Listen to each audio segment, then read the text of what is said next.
युगों पहले एक छोटे से गांव में एक गरीब लड़की रहती थी। उसका नाम श्यामा था। वह एकमात्र बच्ची थी और उसकी माँ का नाम सुमित्रा था। श्यामा का पिता बचपन में ही नहीं था और सुमित्रा ने अपनी सारी शक्ति और ऊर्जा को लगाकर श्यामा को पला पोसा किया। श्यामा की माँ बड़ी भक्तिभावना और निष्ठा की धारिणी थी। उनका सपना था कि वह एक दिन माँ वैष्णो देवी के मंदिर में जाएंगी और उनकी कृपा को प्राप्त करेंगी। एक दिन श्यामा ने अपनी माँ को अपने सपने के बारे में बताया। सुमित्रा ने उसे समझाया कि सपने को पूरा करने के लिए मेहनत और निष्ठा की आवश्यकता होती है।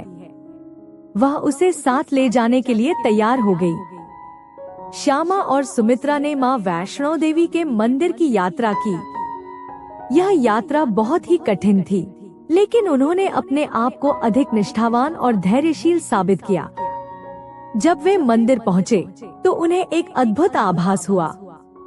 उन्होंने अपनी प्रार्थनाओं में समर्पित और भक्ति का अनुभव किया। माँ वैष्णो देवी ने उनकी प्रार्थनाओं को सुना और उन्हें अपनी कृपा से आशीर्वाद दिया। श्यामा और सुमित्रा ने यात्रा से लौटकर अपने गांव को आगे बढ़ाया और वहां उनकी कृपा और आशीर्वाद से जीवन में नई ऊर्जा और संजीवनी मिली। श्यामा ने अपनी माँ की निष्ठा और आज्ञानुसारता को समझा और वह अब अपने सपनों को पूरा करने के लिए निरंतर प्रयासरत रही। इस कहानी से हमें यह सीखने को मिलता है कि माँ वैष्णो देवी के आशीर्वाद को प्राप्त करने के लिए हमें मेहनत और निष्ठा की आवश्यकता होती है। धैर्य और समर्पण के साथ हम सभी अपने सपनों को हासिल कर सकते हैं और अपने जीवन में सफलता की ओर बढ़ सकते हैं।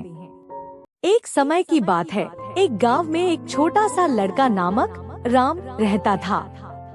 राम बहुत ही सच्चा और निष्ठावान था।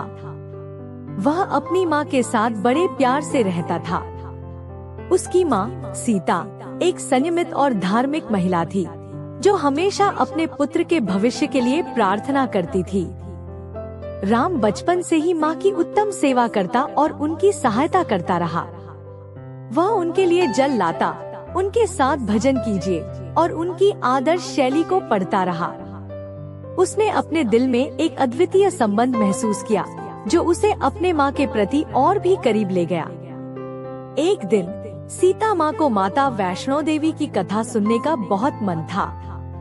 वह अपने लड़के को साथ लेकर वैष्णो देवी के मंदिर चली गई। यात्रा के दौरान राम ने माँ को बहुत सहायता की और उनका साथ दिया।